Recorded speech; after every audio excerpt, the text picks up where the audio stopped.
दोस्तों कैसे हैं आप। दोस्तों आज हम डिस्कस करने वाले हैं कि आरजीपीवी की कॉपी में कैसे लिखें। दोस्तों अगर आप सही तरीके से नहीं लिख पा रहे हैं तो आपने जितना कुछ पढ़ा है या लिखा अच्छे से नहीं है तो आपके नंबर एग्जामिनर काट सकता है। इसलिए दोस्तों कॉपी में कैसे लिखना है ये स्किल आपको ज़रूर सीखना चाहिए और आना चाहिए।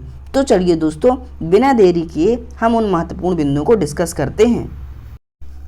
दोस्तों सबसे पहले हम ये जानेंगे कि हमको एग्ज़ाम में कौन कौन सी चीज़ लेकर जाना है। ठीक है ना दोस्तों, कौन कौन सी चीज़ हमको एग्ज़ाम में लेकर जाना है। तो दोस्तों यहाँ पे देखिए आप दोस्तों कि आपको यहाँ पे सबसे पहले दोस्तों 2 पेन ले जाना है। ठीक है ना, कम से कम 2 पेन तो लेते जाइए नीले कलर के, एक्सेप्ट कोई और कलर का लेके नहीं जाना, नीले कलर का एक कलर का अपन को पेन लेके जाना है। ठीक है ना दोस्तों। उसके बाद दोस्तों आपको एडमिट कार्ड लेके जाना है। एडमिट कार्ड हो गया दोस्तों आपके पास, स्मार्ट कार्ड भी आपको निकलवा लेना, उसको भी लेकर जाना है। दूसरा दोस्तों आपको देखना है कि वॉच लेकर जाना है यानी घड़ी, और याद रखना कि स्मार्ट वॉच नहीं होना चाहिए। ठीक है ना, केवल आपको कांटा वाली जो घड़ी होती है उसको ले जा सकते हैं। ठीक है दोस्तों, आपको स्केल ले जाना है लाइन खींचने के लिए। ठीक है ना दोस्तों, और आईडी कार्ड ले जाना। अगर आपको मिल गया है आईडी कार्ड, जैसे फर्स्ट सेमेस्टर वालों को एग्ज़ाम है जल्दी से जल्द होने वाले हैं, तो अगर उनको आईडी कार्ड नहीं मिला तो घबराने की आवश्यकता नहीं है, आपको कॉलेज से मिल जाएगा। लेकिन नहीं मिला तो कोई दिक्कत की बात नहीं है, लेकिन जिसके पास है उसको लेकर जाना है। ठीक है ना दोस्तों। तो दोस्तों ये हमारे पास महत्वपूर्ण बिंदु है जिसको हमको एग्ज़ाम में लेकर जाना है। दोस्तों इसमें एक और चीज़ आप ऐड कर लेना, आधार कार्ड। ठीक है ना दोस्तों, तो आपको आधार कार्ड भी इसमें लेकर जाना है। ठीक है दोस्तों। दोस्तों अब हम डिस्कस कर लेते हैं कि कितने मिनट बाद हमको कॉपी मिलेगी। दोस्तों जैसे आप एग्ज़ाम हॉल में जाएंगे वैसे बैठेंगे, है ना, तो आपको 15 मिनट एग्ज़ाम से पहले ही कॉपी मिल जाएगी, क्योंकि उसको फिल करने में समय लगेगा, तो पहले ही मिल जाएगी आपको। 10-15 मिनट पहले कॉपी मिल जाएगी। दोस्तों जैसे ही कॉपी मिलेगी आपको यहाँ वहाँ तो बिल्कुल देखना नहीं है ना, आपको सीधे अपना पेपर करना है सबसे पहले, है ना। तो सबसे पहले क्या करना है, आपको पूरी इन्फॉर्मेशन जो कॉपी में दी गई है उसको क्या करना है दोस्तों, अच्छे तरीके से ध्यानपूर्वक सावधानी से आपको फिल करना है। ठीक है ना दोस्तों। कॉपी मिलने के बाद यहाँ वहाँ बिल्कुल भी नहीं देखना है, क्योंकि उससे आपका समय वेस्ट होगा, है ना, उसका कोई मतलब नहीं निकलता है। और दोस्तों ये बात ज़रूर ध्यान रखना है, यदि आपको समझ में नहीं आता है तो एग्ज़ामिनर से ज़रूर पूछ लीजिए। ठीक है ना दोस्तों, क्योंकि गलती अपन को बिल्कुल भी नहीं करना है। ठीक है ना दोस्तों, क्योंकि कभी कभी दोस्तों कॉपी स्कैन होती है ना तो दिक्कत हो जाती है अपन को, है ना। तो एग्ज़ामिनर से ज़रूर सलाह लें अगर आपसे नहीं आता है तो। दोस्तों आप देखिए अपन को क्या करना है। दोस्तों यहाँ पे हमारे पास पेज दिया गया है। अब सबसे पहले हमको क्या करना है, यहाँ पे एक मार्जिन लाइन खींच लेना है। ये हमने जैसे मैंने आपको खींच के बता रहा हूँ, यहाँ से ऐसे मार्जिन लाइन खींच लेना है। जैसे आपको कॉपी में कम से कम 25 पन्ने 20 पन्ने में तो खींच लीजिए। ठीक है ना, शुरू के, और यहाँ से एक और लाइन छोटी छोटी यहाँ से खींच ली। अब दोस्तों ये नहीं करना है कि बिल्कुल 20 से लाइन यहाँ से बिल्कुल खींच लिया जाए। ठीक है ना, इसको यहाँ से खींच लिया जाए तो इसका कोई दोस्तों सेंस नहीं बनता है ना। वैसे में एग्जामिनर समझ जाएगा कि आपसे आता कुछ नहीं है, आप ज़्यादा ना लिखने के चक्कर में यहाँ से लाइन खींच रहे। दोस्तों आपको यहाँ से लाइन खींच लेना है, माने कम से कम डिस्टेंस होना चाहिए, और यहाँ से एक और लाइन खींच लेना है। ठीक है ना दोस्तों। ठीक है ना दोस्तों, ये बात समझ गए ना आप। यहाँ पे अपन को फिर क्वेश्चन लिखना है, और यहाँ पे कौन सा क्वेश्चन है और सेक्शन ज़रूर मेंशन करें, और लिखना है आंसर लिखना है ना यहाँ से, और फिर यहाँ से अपन को चालू हो जाना है। अब कुछ लोग क्या करते हैं दोस्तों, ये बात ध्यान रखिए आप मेरी, कुछ लोग ये दोस्तों ये करते हैं कि वो यहाँ तक लिखते हैं तो उसका कोई मतलब नहीं बनता है ना दोस्तों, उसका कोई मतलब बनता नहीं है। वो समझ जाए एग्जामिनर किससे आता कुछ नहीं, लेकिन ये पेज भरने के चक्कर में कम डिस्टेंस में लिख रहा है, तो फिर आपके नंबर वहाँ पे कट सकते हैं। तो ये बात ज़रूर ध्यान रखें। दोस्तों मैंने इन टॉपिक को 2 भागों में डिवाइड किया है कि हमको करना क्या है और क्या नहीं करना है, डूज क्या है, डोंट क्या है। बस इससे आप बिल्कुल पूरी तरीके से समझ जाएंगे। दोस्तों हमारा पहला पॉइंट है कि जो क्वेश्चन हमसे सबसे पहले आता है ना, उसको सबसे पहले हमको करना है। ये नहीं कि कोई भी क्वेश्चन हम उठा के करने लग गए, उससे एग्जामिनर का माइंडसेट बनता है। अगर आपने गलत कर दिया उसको कि अरे यार ये लड़का तो ऐसे ही है यार, कोई मतलब नहीं। दोस्तों ये बात बहुत ज़रूर याद रखना, ठीक है ना। तो जो क्वेश्चन सबसे पहले आता है आपको सबसे पहले उसको करना है, और क्वेश्चन नंबर ज़रूर मेंशन करना। कुछ लोग दोस्तों ऐसे होते हैं जल्दी जल्दी के चक्कर में कि अरे टाइम ऐसा वैसा हो जाएगा, तो क्वेश्चन नंबर मेंशन नहीं करते, या फिर करना भूल जाते हैं। तो सबसे पहले क्वेश्चन मेंशन कीजिए, ठीक है ना दोस्तों, कि हम कौन से सेक्शन का कौन सा क्वेश्चन सॉल्व कर रहे हैं, ठीक है ना दोस्तों, ये बात ध्यान रखिए।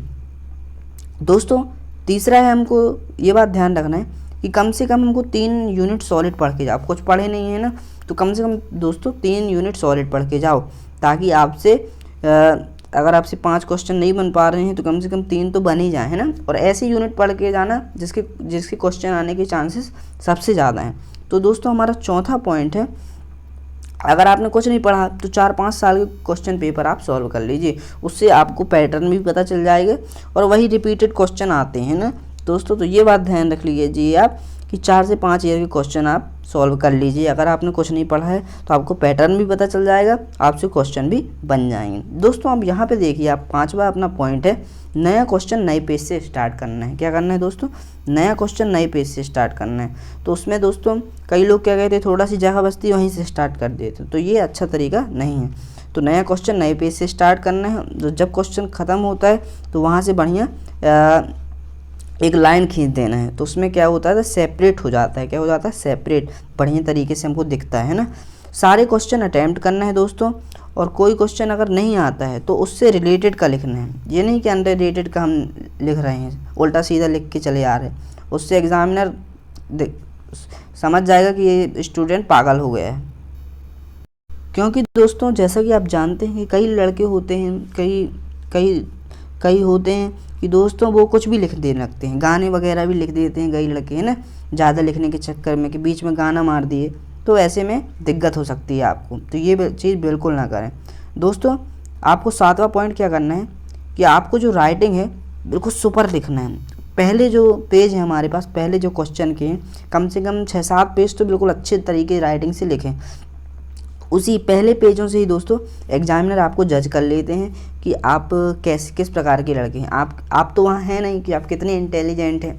आपकी रोल नंबर आपकी राइटिंग के बेस से ही वो डिसाइड कर लेगा कि हाँ ये कैसा बंदा है। तो दोस्तों ये बात आपको पहले याद रखना है कि शुरुआत में दोस्तों राइटिंग अच्छी होना चाहिए, कम से कम एवरेज तो हो दोस्तों, समझ में आनी चाहिए, ठीक है ना दोस्तों।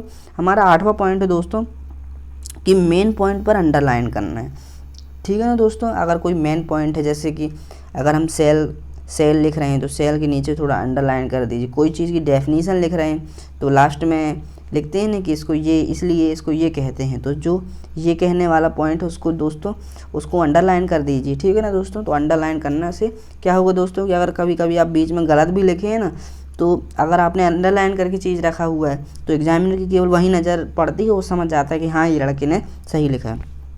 दोस्तों डायग्राम अवश्य बनाएं, बिल्कुल भी ना भूलें। तो डायग्राम बनाने से क्या हो, डायग्राम बनाएंगे तो आपको बिल्कुल पूरे नंबर मिलेंगे। जैसे 15 नंबर का क्वेश्चन है और आपने एक भी डायग्राम नहीं बनाया तो आपको 15 में से 15 नहीं मिलेंगे। डायग्राम जरूर बनाना है आपको, ठीक है ना दोस्तों। एग्जाम्पल भी ज़रूर लिखें, एग्जाम्पल लिखेंगे तो समझ जाएगा कि नहीं यार इसको अच्छे से क्वेश्चन आता है। फ्लो चार्ट है अगर, है ना, प्रोसीजर वगैरह है तो फ्लो चार्ट ज़रूर बनाएं, ठीक है ना दोस्तों। तो ये बात आपको क्या करना है, ये बिल्कुल 11 पॉइंट गांठ बांध के याद कर लीजिए, इसको ध्यान में रखना है कॉपी में लिखते समय, ठीक है ना दोस्तों। अब बात करते हैं दोस्तों डोंट के, मतलब कि अब हमको क्या नहीं करना है। दोस्तों अब हम बात कर लेते हैं डोंट, यानी क्या नहीं करना है। तो उसमें दोस्तों सबसे पहला पॉइंट है हमारे पास कि नकल नहीं ले जाना है। अगर नकल ले गए और पकड़ गए हो तो UFM बन जाएगा, वहीं पे आपकी दिक्कत हो जाएगी, फिर पेपर देने को आपको नहीं मिलेगा, है ना। और जो पकड़ जाते हैं नकल वाले, उनका रिजल्ट भी फिर नहीं आता। तो दोस्तों अगर हमारे पास बैक लगेगी तो किसी एक सब्जेक्ट में लगेगी, है ना, तो हमको क्यों नकल ले जाना। कई लड़के होते हैं होशियारी के चक्कर में, है ना, मोबाइल वगैरह ले जाते हैं, चिट वगैरह ले जाते हैं। तो दोस्तों आपको बिल्कुल पूरी तरीके से आपको इससे बचना है, ठीक है ना दोस्तों। और कॉपी के बीच में नोट नहीं लगाना है। कई लोग लगा देते हैं कि बोर्ड परीक्षा में जैसे हम कर दिया करते थे तो एग्जामिनर लोग पास कर दिया करते थे। तो दोस्तों ये RGPV है ना, समझना आपको, ये कॉलेज की कॉपी है। तो दोस्तों इसमें नोट वोट बिल्कुल भी नहीं लगाना है। और गोदागादी बिल्कुल भी ना करें, साफ़ सुथरा बिल्कुल आपको जैसा कि मैंने बताया वैसा करना है। तो एटलीस्ट कम से कम 7-8 पेज में तो साफ़ सुथरा लिखें कम से कम, बहुत ही अच्छे तरीके से, नीट एंड क्लीन तरीके से। दोस्तों हमारा नेक्स्ट पॉइंट है, कोई भी क्वेश्चन हमको बिल्कुल भी तरीके से छोड़ना नहीं है ना, कोई भी क्वेश्चन हमको मिस नहीं करना है, हर क्वेश्चन हमको अटैम्प्ट करना है। डायग्राम बनाना बिल्कुल भी ना भूलें दोस्तों, डायग्राम बनाना ही है आपको, बिल्कुल छोड़ना नहीं है। और नहीं बन रहा तो अभी सीख लो, है ना। और don't use any other pen except blue, अब ये नहीं कि कोई भी हम पेन का इस्तेमाल कर रहे हैं, है ना। तो दोस्तों आपको ध्यान रखना है, नीले पेन का ही इस्तेमाल करना है। उल्टा सीधा बिल्कुल भी नहीं लिखना है, जैसा कि मैंने आपको पहले भी बताया था। और यहाँ वहाँ नहीं देखना, क्योंकि यहाँ वहाँ देखोगे तो एग्जामिनर को शक हो जाएगा कि ये लड़का लगता है कि नकल करने की वजह से यहाँ वहाँ देख रहा है, कुछ पूछने की वजह से यहाँ वहाँ देख रहा है, तो आपको इसमें दिक्कत हो सकती है। अगर वो पकड़ लिए तो आपको दिक्कत हो जाएगी दोस्तों, तो ये बात बिल्कुल ज़रूर ध्यान रखें। और सप्लीमेंट्री दोस्तों कभी कभी क्या होता है कि सप्लीमेंट्री कॉपी हमको नहीं मिलती, और नहीं मिलती तो हमको उसी कॉपी में सारे क्वेश्चन अटैम्प्ट करना पड़ते हैं, क्योंकि 32 पेजेस की रहती है RGPV की कॉपी, तो आपको नहीं मिलती है। तो कई लड़के बिल्कुल बढ़ा चढ़ा के लिखते हैं, है ना। तो अगर आपके पास कॉपी नहीं मिलना आपको और आपने क्वेश्चन सारे उसमें अटैम्प्ट नहीं किए तो आपको दिक्कत हो जाएगी। इसलिए सफिशिएंट पेज में ही सफिशिएंट टाइप का अपना पे कंटेंट लिखें, ठीक है ना दोस्तों।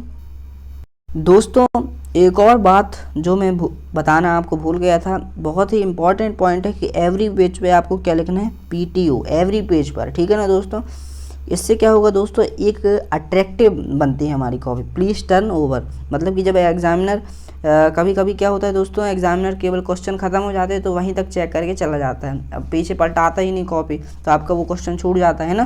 तो हर पेज में आपको PTO लिखना है नीचे की तरफ, जैसे मैंने यहाँ नीचे की तरफ लिखा है ना, तो PTO आपको नीचे की तरफ लिखना है, ठीक है ना दोस्तों। ये बात ध्यान रखना है, प्लीज़ टर्न ओवर। और दोस्तों लास्ट के जो सबसे लास्ट वाला पेज है जहाँ पूरा ख़त्म होता है वहाँ बस नहीं लिखिएगा आप, ठीक है ना दोस्तों। तो ये बात ज़रूर ध्यान रखिएगा दोस्तों। अब हम पेपर पैटर्न के बारे में बात कर लेते हैं कि पेपर में क्या कैसा लिखना है, किसको कितना नंबर पे कितना समय देना है, कितने पेज लिखना है, सारा चीज़ डिस्कस करेंगे। तो दोस्तों जैसे हमारे पास 5 मार्क्स का क्वेश्चन है कोई, तो उसको कम से कम 10 मिनट देना है दोस्तों, है ना। और उसमें कम से कम 1 से 1.5 पेज मिनिमम लिखना है। मिनिमम की बात कर रहा हूँ दोस्तों, ये 2 पेज भी जा सकता है ना। तो मिनिमम 1.5 पेज तो कम से कम इसको लिखना है, ठीक है ना दोस्तों। अब आपको क्या करना है दोस्तों, जो क्वेश्चन 8 मार्क्स का है उसमें कम से कम आपको 15 मिनट देना है दोस्तों। 2 से 3 पेज इसमें आपको बिल्कुल मिनिमम लिखना है ना, लिखना ही लिखना है, 3 पेज से कम लिखना नहीं। और दोस्तों जो 15 मार्क्स का हमारे पास क्वेश्चन है उसमें 30 मिनट देना है। जैसे दोस्तों जब आप शुरू में जब जाएंगे तो 15 मार्क्स का अगर क्वेश्चन मिलेगा तो उसको आपको कम से कम 35 मिनट देना है, ताकि आप बिल्कुल नीट और क्लीन तरीके से, बिल्कुल अच्छे तरीके से लिख सकें, ताकि आप एग्जामिनर के माइंड सेट कर सकें कि नहीं ये बंदा बहुत ही अच्छा है, ठीक है ना दोस्तों। तो उसमें आपको कम से कम 5 पेज लिखना है, 4 से 5 पेज आपको इसमें लिखना है 15 मार्क्स के क्वेश्चन में। और शुरुआती में आपको कम से कम 35 मिनट देना है एक क्वेश्चन को 15 मार्क्स वाले, ठीक है ना दोस्तों। तो आई होप दोस्तों आप पूरा चीज़ एक एक चीज़ अच्छे तरीके से समझ गए होंगे, ठीक है ना दोस्तों। तो आपको क्या करना है दोस्तों, चैनल पे अगर आप नए हैं तो सब्सक्राइब कीजिए, जिन दोस्तों को ये चीज़ नहीं पता है उनको शेयर कर दीजिए दोस्तों। और दोस्तों आपको क्या करना है, सब्सक्राइब कर देना है, ठीक है ना दोस्तों। मिलता हूँ एक और नई वीडियो में धमाकेदार टॉपिक के साथ दोस्तों। अगर आपने मेरी पिछली वीडियो नहीं देखी है कि इंपॉर्टेंट क्वेश्चन क्या है HAP की, तो उसको भी ज़रूर देख लीजिए, डिस्क्रिप्शन बॉक्स में उसकी मैं लिंक दे दूँगा दोस्तों। Thank you so much for watching this video.